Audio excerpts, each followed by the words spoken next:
Hey there, it's Jody Sutter, and welcome to this month's LinkedIn Live. We've got an interesting topic for you, one that I think everyone is always got a lot of questions about, and yet it's an activity that we don't always love, and it's going to be about prospecting. We've got a great guest to be joining me. His name is Tom Martin. I'm going to get to that in just a moment. Before we dive in, though, I just wanted to remind everyone that this year I've launched a new business leaders mastermind. And I just wanted to let people know that it's actually officially launched. It's in a soft launch, which is exciting. I've got a small cohort of members, but I've still got some empty spaces to fill. And if you are interested in joining me, I want you to go ahead and you can leave word in the chat, or you can email me. There's also a landing page, and my teammate Megan just threw this up here.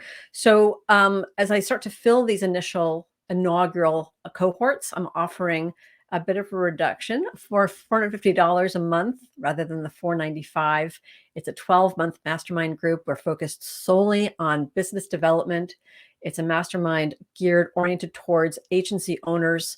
And I think what you're going to find is that it's a great way, especially if you've never done one-to-one coaching. It's a great introduction to what it's like to be coached around business development. And I'm looking forward to offering a lot of help and putting together some great groups. So let me know if you're interested in that. The inaugural pricing will not last forever. So please let me know if you want to join up. All right, so now on to today's topic. We're going to be talking about the mechanics of prospecting. And I have joining me my friend Tom Martin. Just going to go ahead and rely on some notes here just to introduce him. There he is. So Tom describes himself as a no-nonsense, straight-talking 30-year veteran of the advertising agency business who favors stiff drinks, I know that from experience, good debates, and helping agencies sell greatly by turning conversations into clients.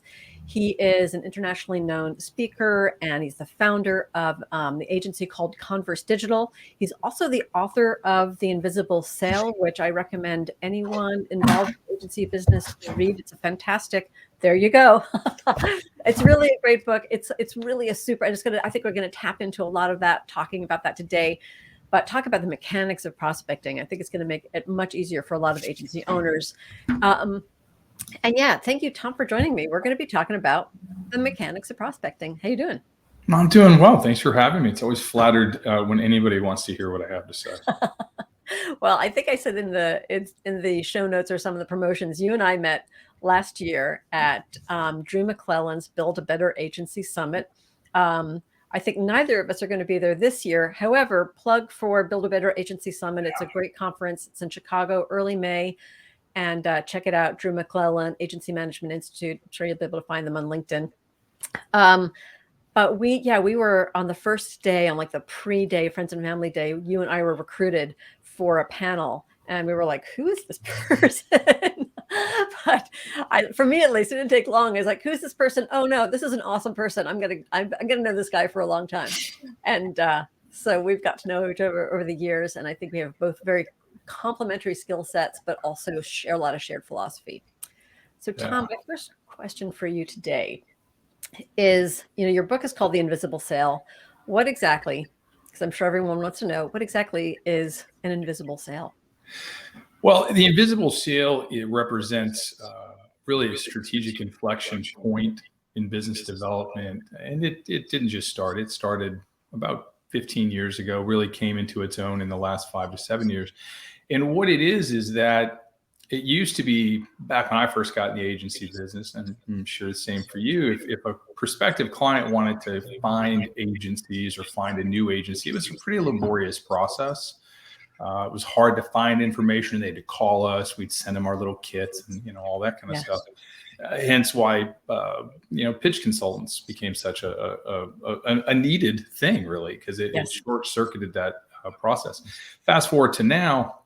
If a client isn't happy with their current partner and they think they want to look around for someone else, their pitch consultant often is Google.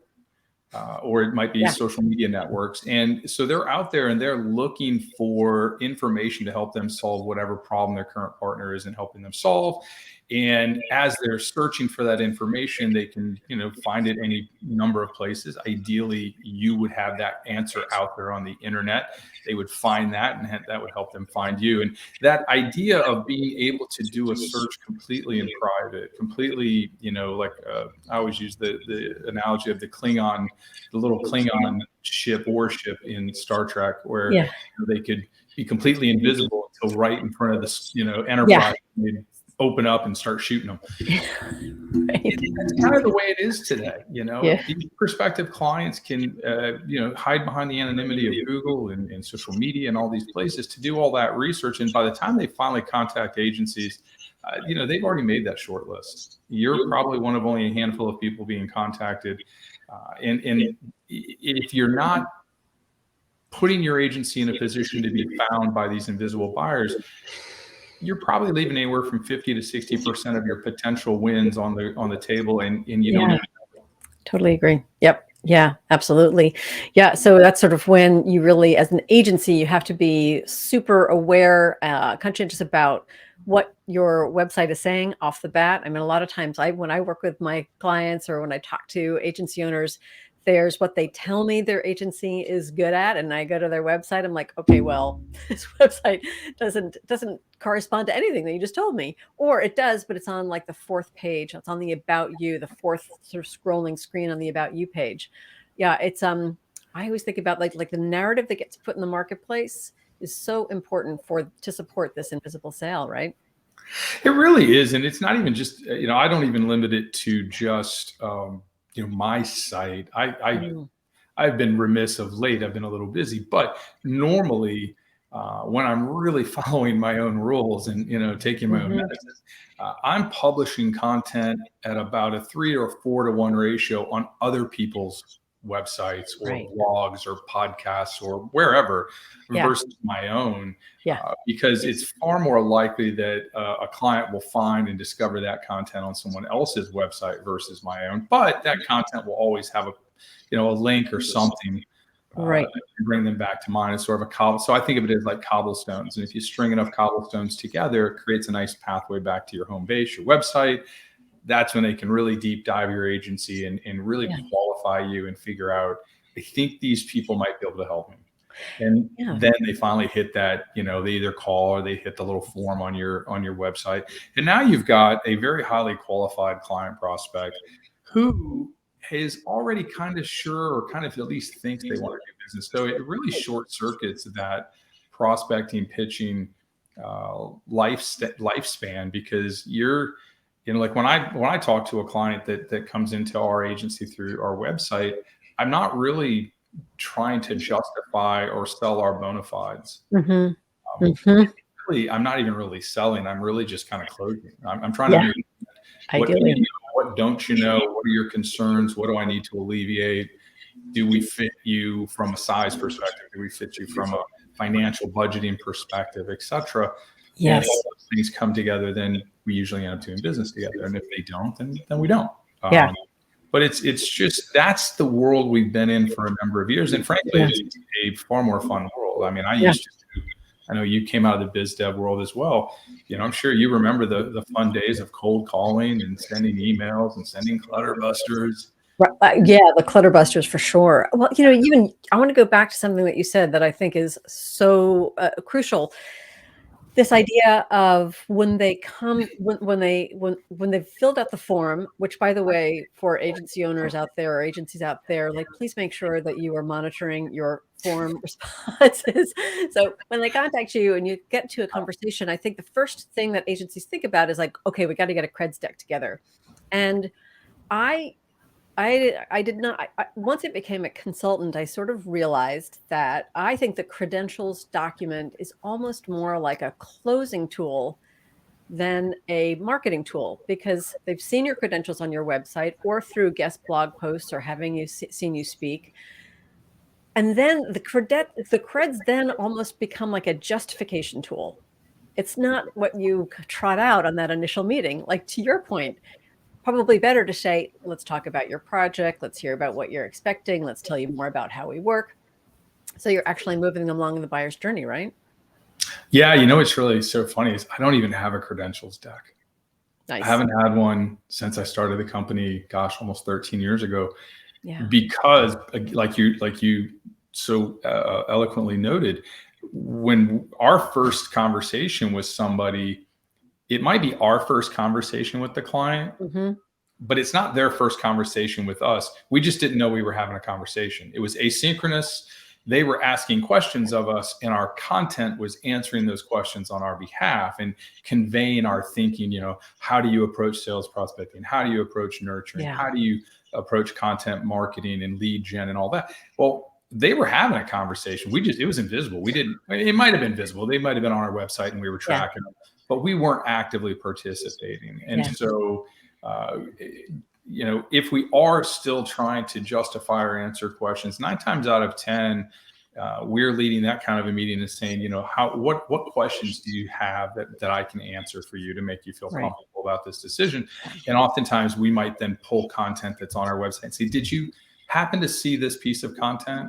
Hmm. And we'll bring it up on a screen, and it'll be a blog post or a white paper or whatever, or it might be a file on my computer that is a presentation.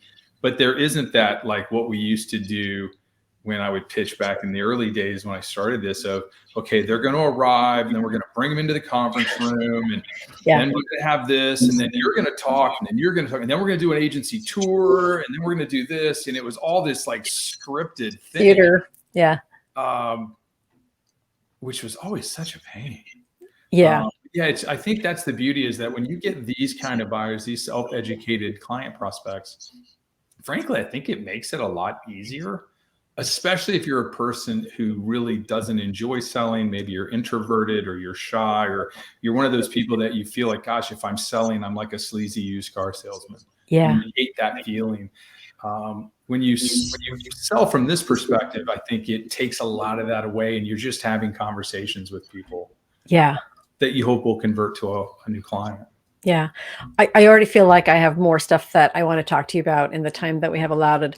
But the don't like, because the don't like selling thing is a huge thing, I think, for a lot of agency owners. Um, I think I actually see a lot of agency owners who are introverted. Mhm. Doesn't necessarily, absolutely does not mean that they're not great at interpersonal relationships. They just don't want to have to go out and talk about themselves. And so, in some ways, the invisible sale is almost more like marketing. And so, I'd love to hear, especially what you're doing now and in your agency, how did you balance how you were going to invest in marketing, investing in that invisible sale versus what you did once they came in the door and said, "We want to have a conversation with you"? I would say I probably invest 80, maybe 90% of my efforts in the front end of the invisible sale, Wow. creating content, speaking, being on LinkedIn Lives or podcasts, whatever, Yeah. just trying to get my thoughts out into the world. And I'm able to do that because, again, like I said, when it comes time to actually have a conversation, so often that conversation is, I'm just pulling that content back in. Yeah. And, hey, did you see, or let me send you this, or we use that if we are doing any type of prospecting, and we'll use that content. And so, like I said, it's because I am an introvert. I mean, I think I just kind of realized this in the last few years. I think the reason I developed my whole painless prospecting system and the sell greatly model of selling Yeah. is because I'm an introvert, and I had to figure out a way that was more enjoyable to sell than how I was taught to sell in the 90s, which was that very much Glengarry, Glen Ross, always be Right. closing, very numbers oriented, Yeah. soul sucking, horrible way of selling. Yeah.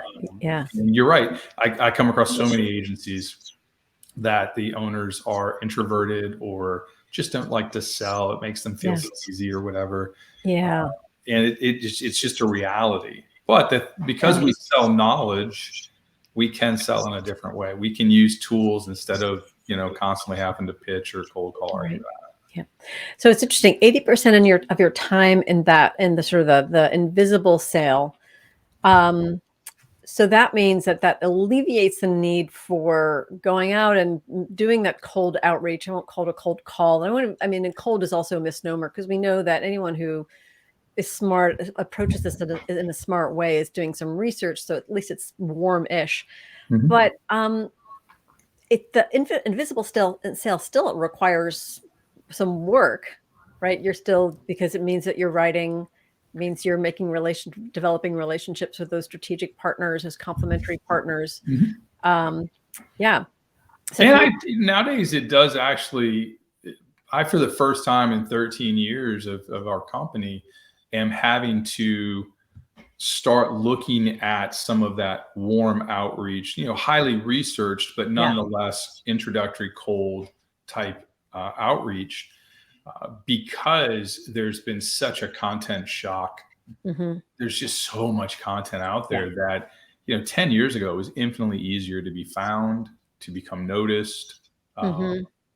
to elevate to that thought leadership arena.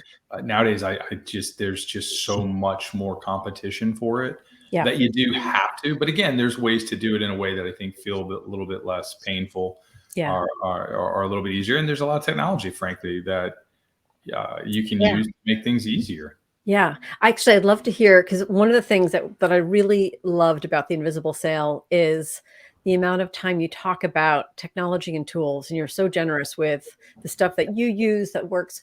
And that's something that I find I come up against resistance a lot around investing in tools. And then once you buy the tool, like, what tools should we buy? And then once you get it, investing the time to master it and to use it. Do you have what's your advice on, say, like, I don't know, I'm picking a random number, the top 3 tools that an agency shouldn't live without for business development? Well, number one, CRM. Yeah. Whether it's a standalone CRM or something that's packaged as part of like an automation system, Yeah. like a Sharp Spring or a HubSpot or something. I think if that's the very first piece of technology you buy Yeah. or lease or license or whatever. Mhm. Second is some sort of email marketing tool, Yeah. whether it's, a MailChimp, Constant Contact, ConvertKit, Mhm. or again, you go into that automation space of a Right. HubSpot or a Sharp HubSpot Spring. or Zoho, yeah. I'm actually starting to play with LinkedIn automation tools. Oh, really? Oh, Poo-pooed on those for a long time, but a friend of mine kind of gave me a point of view that made me step back and go, maybe I should look into those. So I would interesting. say, like, the third one would be maybe some sort of a LinkedIn automation tool, just because it is such a robust environment. Yeah. Um, These are, just a quick question, the LinkedIn automation tools are third-party tools. This is not stuff that LinkedIn. Yeah. Correct. Yeah, they tie into LinkedIn. The other one would be, again, I probably was way, way late investing in, mainly from a cost perspective, but marketing automation. Yeah. When Yeah. you put marketing automation into your mix, and you put where that ties your email to your website, and you can watch somebody bouncing around on your Yeah. website, and you can collect what I call invisible buying signals, and you can literally build a dossier of everything they've read or looked at or downloaded or whatever. Yeah.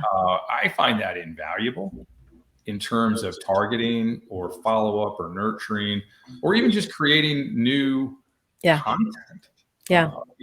I sent an email out last week of a blog post, or was it this week? No, it was last week, on a blog post that I wrote about, painless prospecting or networking for introverts. And Yeah. it really leaned in hard to the introvert piece. I could not believe the response we got.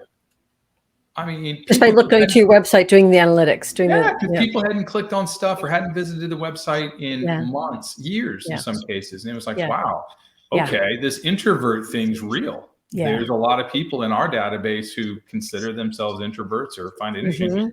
Well, guess what? We'll probably start producing a lot more introvert content to see if I can validate that hypothesis. And if I Yep. can validate it, that'll lead to us recreating some agency biz dev programs and courses that will really be rooted in, okay, you need to do biz dev, you own an agency, or you're a biz dev director at an agency, and you're an introvert. So how do I change what I teach to really, really dial into you? Yeah. None Yeah. of that happens if I don't have that automation Right. software, that tracking software. Yeah, that is so interesting. One of the things that I've also found, again, resistance, not everywhere. I find that agencies are either they're either all on board, like these tools are going to help me. I'm like, I'm on top of what's good. I practice what I preach. I use my tools, but I got a couple of clients. Like there's one in particular. Will not name names, and I'll adore them, but they have shown such resistance to around using their CRM, and I think they see it. Some, not all of them at the agency, but some see it as sort of a waste of time. And it actually caused me to write an article about how your CRM is this massive element of value. It's this asset, this valuable asset that gets more and more valuable the more you use it. Yeah, Yeah, because you can't remember. I mean, there's actual research that says you can only manage about 150 concurrent relationships, like yeah, real relationships, not yeah, Facebook friends. So you think about that. If you think, okay, 150, I have family, I have friends, so that probably takes away 50 to 100 right yeah, there. yeah. So that doesn't leave you a lot. No, But a CRM is how you take what's here and put it someplace and be able to bring it back to you so that you can really do yeah, things. Like I found an article the other day that talked about NIL deals. And so I went into my database and I pulled up, anybody that was tagged with like influencer or sports equipment yeah, or anything like that.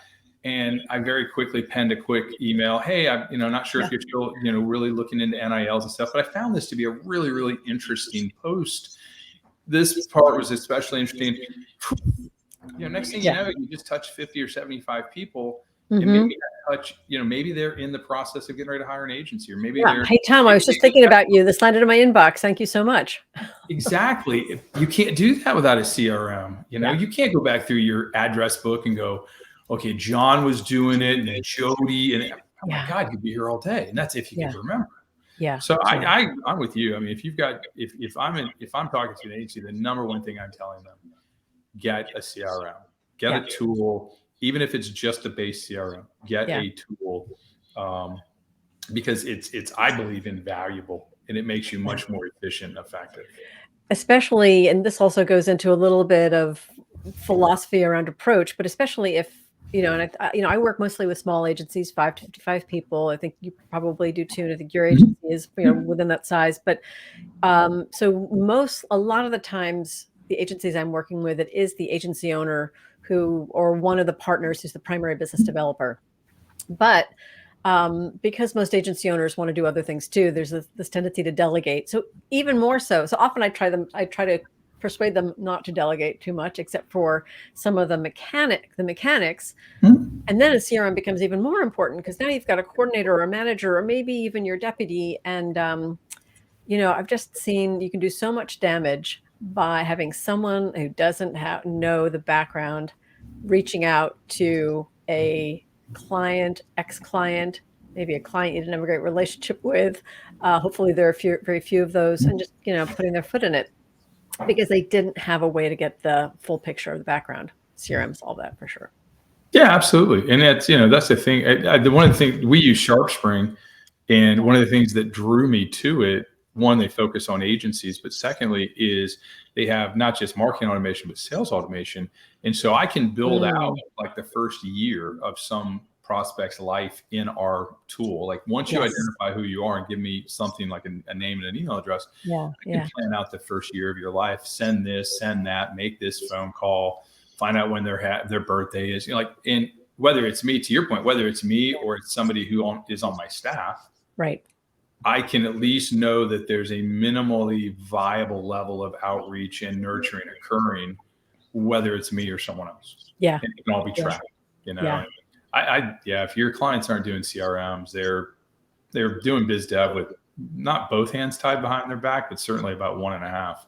Yeah. Yeah. And then, yeah, exactly. I'm not going to belabor the point. I think you're absolutely right. And I could agree more. What about, oh, wait, let me see if I just had a great question. Now, where'd it go? It was about prospecting. And, so a lot of question I get a lot is when do we, let a prospect go? Like at what point when there is no response, do you tend to say, all right, not worth following up with anymore? Never. Yeah, I know that's my answer too. Um, I literally like Yeah. I tell this story all the time. So when my first job in business development was for an agency here in New Orleans called Peter Mayer, Yeah. and I left to go start my own agency. And the very last pitch I did was a company called CenturyTel. It was a little PR project. And when I went in, I had contacted them either through voice, direct mail, or email 52 times Yeah. Wow. before they finally called back over, like, I don't know, a 3-year period. And I remember joking with the guy, I was about to move you from our A list to our B list Yeah. because you've just been ignoring me. He's like, I'm not ignoring you. And he showed me, he kind of took a picture and, sent it to me one day.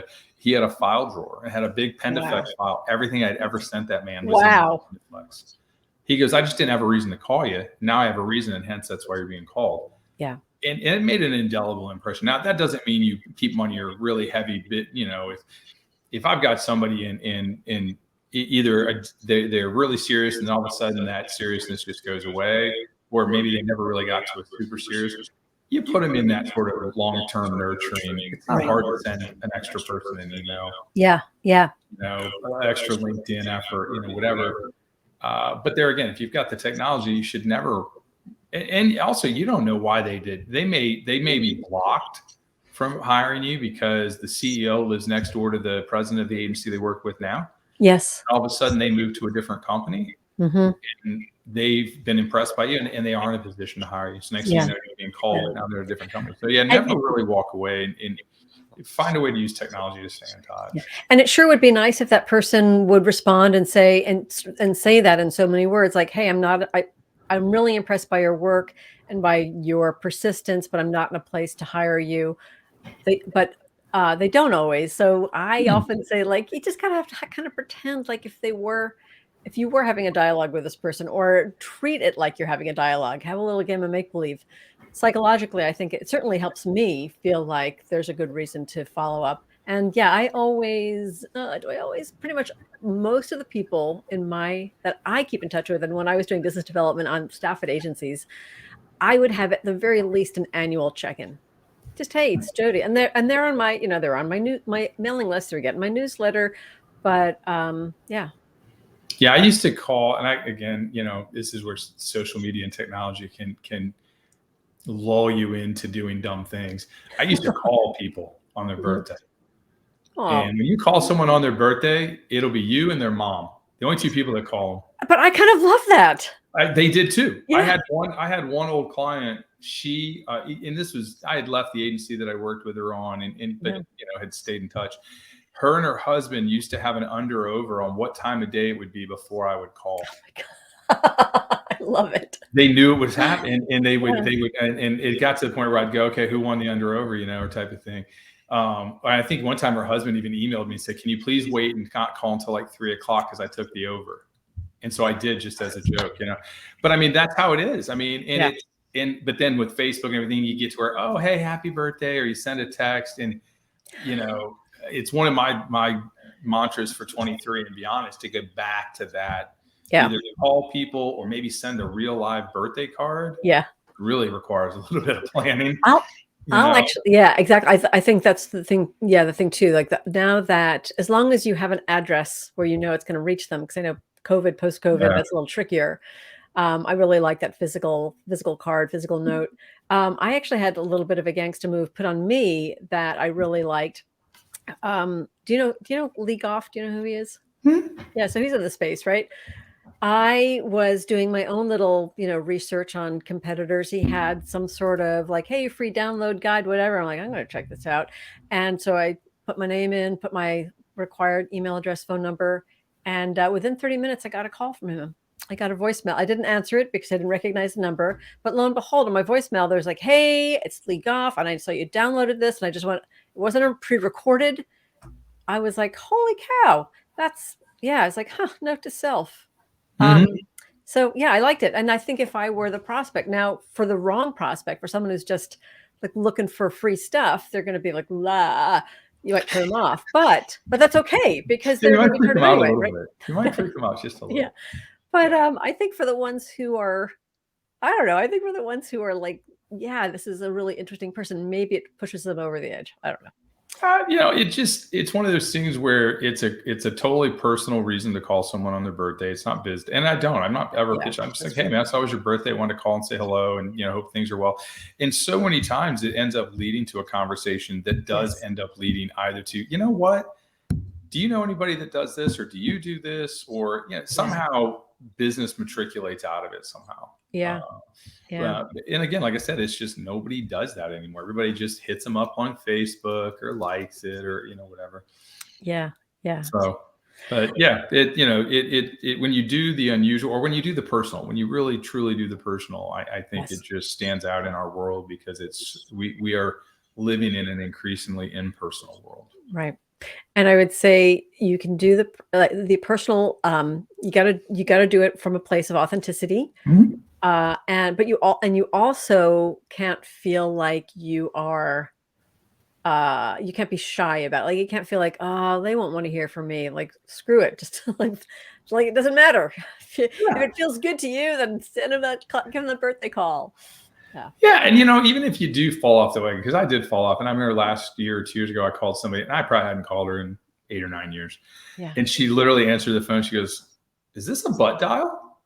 I'm like, no, it's not a butt dial. It's your birthday. She's like, well, yeah, but you haven't called me in a few years. I'm like, yeah, I know, I got lazy, That's and funny. it led to a great little 15-minute conversation, I Yeah. mean, There we but it go. was funny because she was like, okay, this is interesting.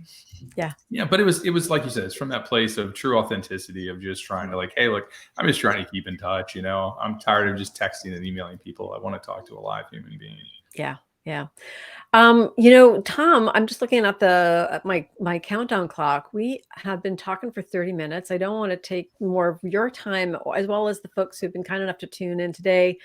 Tell me, is there anything that you're currently working on that you want people to know about, or I don't know, a question that I didn't ask you that you're dying to talk about? Well, I mean, the thing that, like you, I've begun to look for ways to make our training more accessible, especially to Yes. smaller agencies, maybe Yeah. say 2 to 10 people or bigger. Yeah. So we recently launched our own agency business development training course, which folks can find Fantastic. on our website at Converse Digital. Just go under the "What We Do" part; you'll see it. Okay. I have a private email list. Some people like to call it a newsletter. It's really not. I will just periodically send either information I create or find about business development that I think is particularly helpful for agencies. Very nice. That's So great. people can go Yeah. register on our website for that. And Yeah. it's like I said, it's not a weekly thing. Yeah. It's when I have good information to share. Okay. Sometimes it's one topic, sometimes it might be four. Yeah. But those are both great ways just to stay in touch. And it's my way of being able to give back and help to people who are trying Yeah. to, level up their game. It can be a tough thing. I mean, I think people make it harder than it should be. But, I've never met an agency owner that started their own agency because they love business development. Usually they love other things. And I think that our team member, Megan, may be putting up a quick screen with a way to reach you. There we go. So Oh, that's there it where is. so that's where they can go and get that download or learn more about the course, right?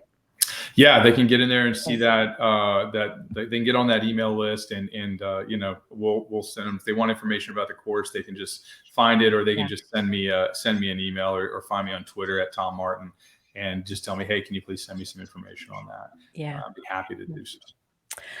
This was really fun. Like I said, I only really got through a portion of my questions, so Well, we'll just have to please do come it again back. sometime. Yeah, yeah, yeah. I'm always up for talking to you. I mean, who knows? Maybe when you're in New Orleans for the Yeah. PRSA, we'll do a live. Like we'll literally sit in the same room. That You would know be what? I easy. actually did something similar, partially because it was just a sort of like a scheduling thing, with Leah, with oh my gosh, I'm blanking on her last name. Sorry, Leah, if you're watching.